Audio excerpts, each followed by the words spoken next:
Buenos días, mi nombre es Ariadna Díaz Gutiérrez y hoy les voy a presentar mi trabajo sobre el análisis filogenético del género Latrodectus basado en datos morfológicos y moleculares. Para introducirlos al tema, estas arañas también son conocidas como viudas negras y pertenecen al género Latrodectus, las cuales son conocidas principalmente por la toxicidad que tiene su veneno.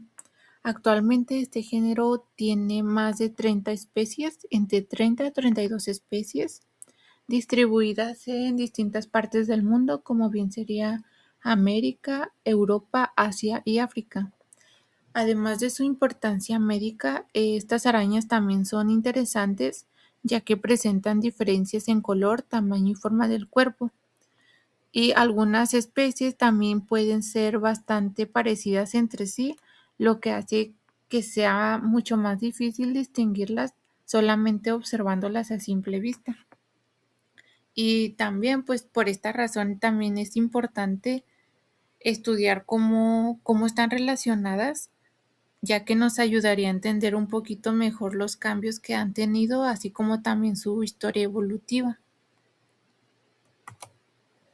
Como antecedentes, ya revisando distintas bibliografías, pues sí existen estudios que han trabajado con el género Latrodectus, principalmente sobre su distribución, diferencias físicas y la clasificación de ellas.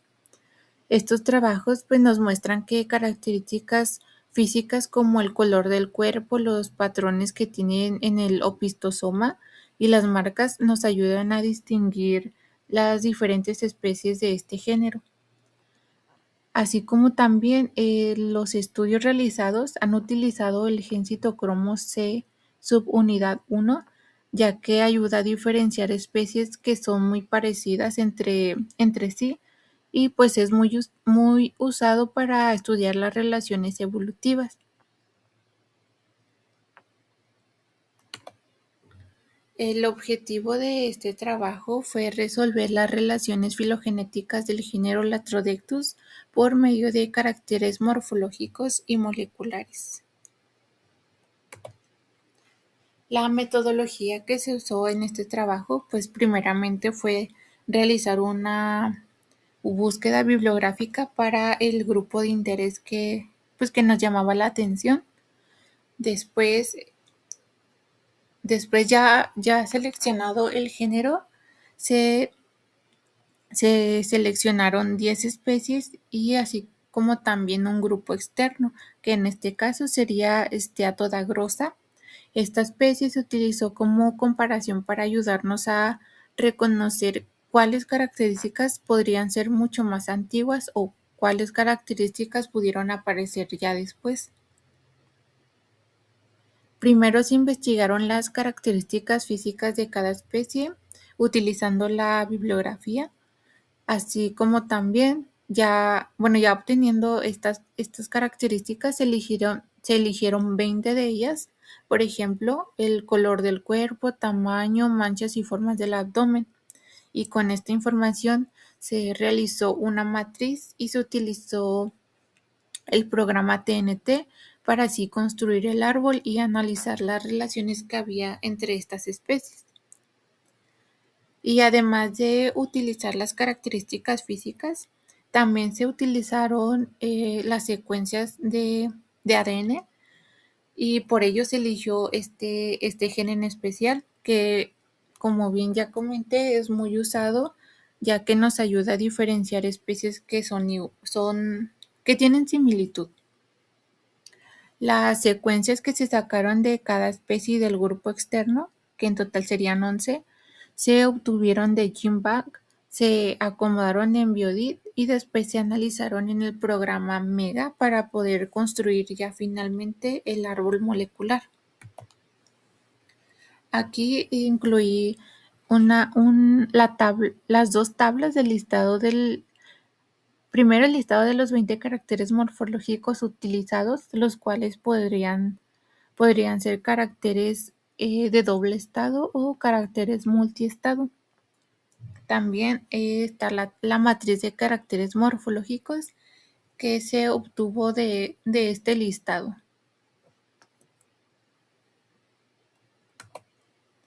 así como también incluí los caracteres y las imágenes que pues que me ayudaron a poder diferenciar a diferenciar estas características físicas, por ejemplo, el color, forma y patrón del opistosoma, el color de las patas o si tenían bandas, el reloj de arena, que es muy característico en estas viudas negras. Sin embargo, pues en el grupo externo, que sería este a toda grosa, aquí no lo tendría. Y también, por ejemplo, la distribución que tiene cada una de ellas y así sucesivamente teniendo los 20 caracteres.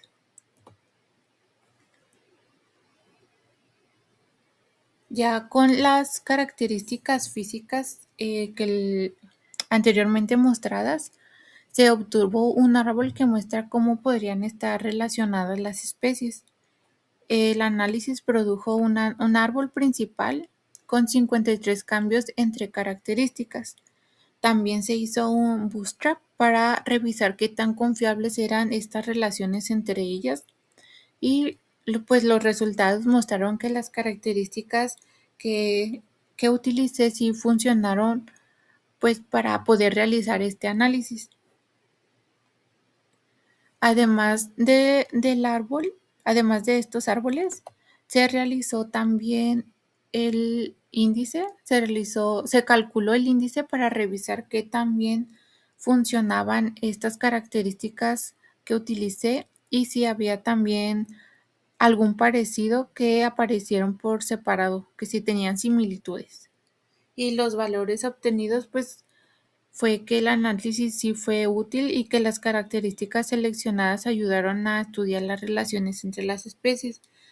No fue un valor tan bajo, pero tampoco tan alto, entonces es como un intermedio. Después lo que hice fue acomodar el mapeo de caracteres. Aquí se puede mostrar si hay plesiomorfía, paralelismo o autapomorfía. Por ejemplo, en el mapeo de color del cefalotórax, aquí en el color azul representa una plesiomorfía, es decir, una característica considerada más antigua o ancestral. El color verde representa una sinapomorfía, o sea, una característica que es compartida, que ayuda a reconocer especies más relacionadas entre sí. Y también el color rojo, que aquí representa el paralelismo, lo que significa que algunas similitudes aparecieron de manera independiente en distintas especies. Y así lo fui haciendo en cada mapeo, hasta llegar al análisis heurístico. En el análisis usando el ADN también pues nos permitió observar relaciones entre las especies y comparar estos resultados obtenidos usando las características físicas que antes mencioné. También, bueno, se realizó un bootstrap de 500 repeticiones para revisar qué tan estables eran las agrupaciones observadas y esto pues ayudó a tener pues una visión más grande de la relación de estas especies. Se obtuvo el árbol más parsimonioso que obtenido del análisis de la máxima parsimonia y el árbol de consenso de Bootstrap. Para discutir los resultados, aquí se comparó pues pues el cladograma que resultó de mi trabajo con una publicación por Aguilera 2009, donde también utilizó el mismo gen para especies de Latrodectus. En este cladograma, aquí se puede ver mejor, en este cladograma se observa que especies como Latrodectus mactans, Latrodectus sperus y Latrodectus variolus aparecen muy cercanas entre sí, que estarían en esta parte. Y, y este otro sería el cladograma que me resultó a mí. Esto coincide pues lo observado en mi trabajo, donde estas especies también mostraron cierta similitud. También se observa que el grupo externo pues está apartado pues obviamente por razones obvias, que pues por eso es el grupo externo, sino más bien este grupo ayudó para enraizar el árbol, así como también el índice de consistencia que se obtuvo en el artículo fue de 0.555 y el índice de retención fue de 0.627. Y pues esto no hay tanta diferencia con los valores que me salieron a mí, entonces sí hay un cierto parecido. También, bueno, algunas agrupaciones también pues pueden variar entre estudios, ya sea por el número de especies que se analizaron o también los caracteres morfológicos que se llegaron a utilizar. Bueno, ya como conclusión, tanto las características físicas como las secuencias que se utilizaron de cada especie me ayudaron a entender mejor las relaciones entre las especies de Latrodectus, también como el mapeo me permitió observar los cambios y las similitudes que había, y aunque algunos resultados quedaron ambiguos y podrían mejorarse usando más información, por ejemplo, cambiando los caracteres o cambiando de especies. Y pues sí, en general este trabajo permitió eh, relacionar las especies del género Latrodectus y así entender un poco más la historia evolutiva que tienen o las similitudes que tienen o las ciertas características que obtuvieron de antepasados o que fueron desarrollando con el tiempo. Esta sería mi bibliografía de los artículos que investigué y eso sería todo. Gracias.